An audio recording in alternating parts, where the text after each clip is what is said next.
அத்தை, எல்லா வேலையும் முடிச்சிட்டேன். எனக்கு ரொம்ப டயர்டா இருக்கு. நான் கொஞ்ச நேரம் தூங்கிட்டு வரட்டா? சரி சரி, நீ போ போ போ. என்னாச்சுமா? ஏன் ஒரு மாதிரி இருக்கீங்க? என்னத்தப்பா சொல்ல, ரூம்குள்ளேயே அடைஞ்சு கிடக்கா. போய் தூங்கிடுறா, எப்ப பாரு தூங்குறா. நீ ஆபீஸ் கிளம்பும்போது தூங்குறா, நீ வரும்போது எந்திரிச்சு ரூமை விட்டு வெளியே வர்றா. இன்னைக்கு நீ சீக்கிரம் வந்தனால அவ இன்னும் வரல. கையும் காலமா பிடிப்பா அவளை. அம்மா, நீங்க ஒன்றும் கவலைப்படாதீங்கம்மா. அவளை நான் பார்த்துக்கிறேன். அவளெல்லாம் வைக்க வேண்டிய இடத்துல வச்சிருக்கணும். ஆஹா, என்ன ஒரு சந்தோஷம். அம்மா, நீங்க ஒன்றும் கவலைப்படாதீங்க. நீங்க சொன்ன மாதிரி சின்ன பொண்ணை கையும் காலமா பிடிச்சிட்டேம்மா.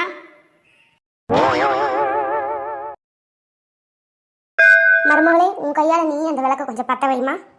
என்னத்தே, வயசுக்கு பெரியவங்க நீங்க, அதுவும் உங்களுக்கு பத்த வைக்க என்ன சொல்லியா தரணும்? உங்க மகர்கிட்ட அப்படியே பத்த வச்சுக்கிட்டே இருக்கீங்கல்ல, அந்த மாதிரி இந்த விளக்கை கொஞ்சம் பத்த வைங்க தே.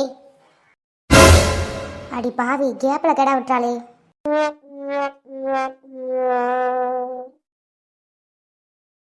தண்ணி இவ்வளோலாம் செலவு பண்ணாத. கரண்ட் பில் யார் கட்டுறா? நீ சம்பாதிச்சு கட்டுறியா?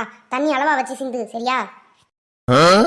ஏத்தே, நியூஸ் பேப்பர் எடுத்துட்டு வாங்க. வேணா தண்ணியில கழுவுறதுக்கு பதிலாக பேப்பரை வச்சு தொடச்சுக்குவோம். இன்னும் காசு மிச்சமாகும்ல. கூட கூட பேசாம சோப்பையும் அளவா பயன்படுத்து. வேலையெல்லாம் முடிச்சோன்னே ஏதோ ஒரு பொக்கிஷம் கிடைச்ச மாதிரி அவ்வளோ ஒரு சந்தோஷமா இருக்கு. ஏய் ஏத்தே, என்னத்தே, எதுக்குத்தே இப்படி கத்துறீங்க? கரண்ட் பில் யார் கட்டுவாங்களா? இவங்க இப்படி ஃபேனை போட்டு மல்லாக்க உட்கார்றதுக்கு. இப்படி ஒரு கஞ்சத்தை நான் உலகத்திலேயே பார்த்தது இல்லப்பா.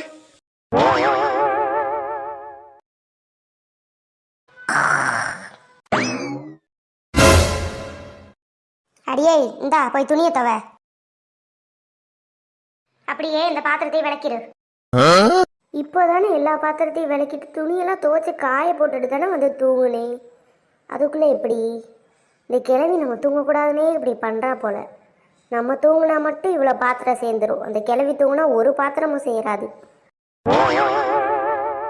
இதுவே நான் ஒரு வேளை சொல்லிட்டா போதும், ஏதோ அவளை நான் கொலை பண்ண வந்த மாதிரி மைண்ட் அழுது நடிச்சிடுறது.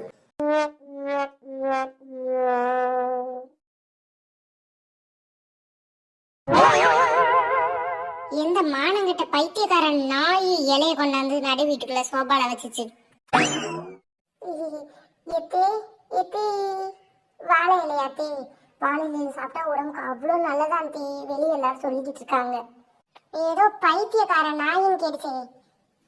அது பைத்தியம் இல்லத்தே, வைத்தியம் வைத்தியம். ஆமா, ஒரு நாய்க்கு பிரசவமா ஆஸ்பத்திரியில சேர்த்திருக்காங்களா, அதை அத்தை சொல்ல வேண்டி கண்டுபிடிச்சுக்கிட்டேன். இது உங்க வீடு தே, நீங்க இலை எங்க வேணா வச்சுக்கலாம்.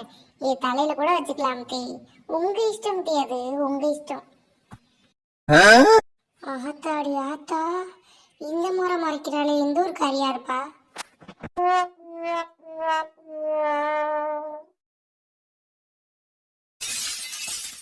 அடியே சின்ன பொண்ணு, நான் வந்துட்டேன். சொல்லுங்க தே, சொல்லுங்க. இப்ப எதுக்கு தே தள்ளி விட்டீங்க? உள்ள பாத்திரத்தை போட்டு உடச்சு உங்க அப்பா வீட்டுல கொடுத்த சீதன மாதிரி என் வீட்டுல ஏன் பாத்திரத்தை போட்டு உடச்சிட்டு எதுக்கு அடிக்கிறீங்கன்னு கேக்குறியா? மரியாதையா வாயை மூடு. நான் மூட சொன்னது உன்னோட வாய, ஏன் வாய இல்ல. அதுவும் காலையில சீத்தோ கருவம் சாப்பிட்டு துவைக்கலையா?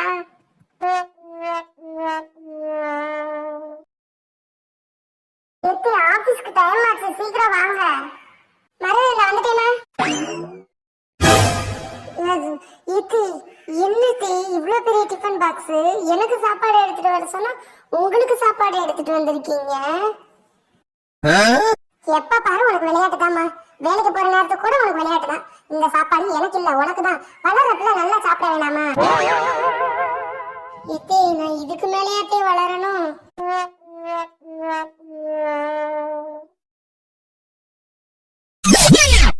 இந்த போன் வேற நேரத்துல அடிக்குது. சொல்லுவோமா, என்ன பிரச்சனை? பிரச்சனை எல்லாம் ஒண்ணும் இல்லம்மா. இன்னைக்கு அண்ணனுக்கு சம்பளம்னு சொன்னீங்களா? ஆமாம்மா, என்ன பண்றது? ஆனா உங்க அன்னைக்காரையும் ஒன்னு கைட்டெல்லாம் கொடுப்பியா? எனக்கு என்னன்னா, அந்த காசை என்கிட்ட கொடுத்தாலே நான் ரொம்ப சந்தோஷப்படுவேன்.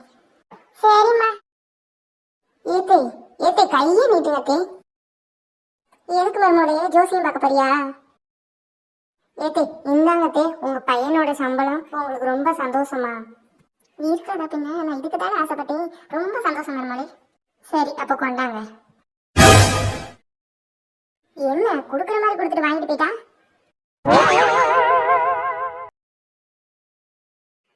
அம்மா அண்ணி எங்கம்மா? உங்க அண்ணி ஃபங்க்ஷன் வருதுல்ல, அதுக்காண்டி துணி எடுக்கிறதுக்கு போயிருக்கா. அதான பார்த்தேன். எங்க நம்ம கிட்ட சொல்லிட்டு போனா நம்மள கூட வந்துருவோன்னு கமுக்கமா போயிருப்பா.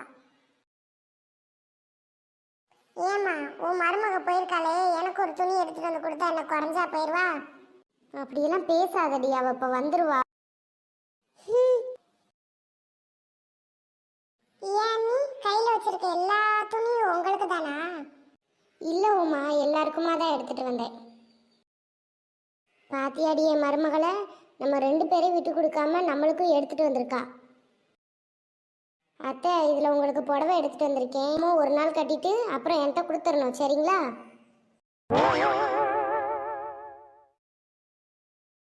அண்ணி எனக்கு பசிக்குது, சாப்பிட ஏதாவது இருந்தா எடுத்துட்டு வாங்க. என்னால உனக்கு சாப்பாடு போட்டு தர முடியாது. உனக்கு கை கால்லாம் நல்லா தானே இருக்கு, நீயே போயிட்டு தின்னுக்கோ. பத்தியா பத்தியா உன் மருமகளுக்கு திமுற பத்தியா? பசிக்குதுன்னு சோறு கேட்டவங்களுக்கு கூட போட்டு கொடுக்க மாட்டா. இவெல்லாம் ஒரு மருமக, ஒரே இல்லாத நெட்டச்சியை கூட்டிட்டு வந்து வச்சிருக்க. அவ சொல்றதுல என்னடி தப்பு இருக்கு? உனக்கு கை கால் நல்லா தானே இருக்கு, நீயே போட்டு தின்னுக்கப்போ. நீ ஒன்றும் பேச தேவையில்லை, நீ உன் மருமகளுக்கு தானே சப்போர்ட் பண்ணுவ.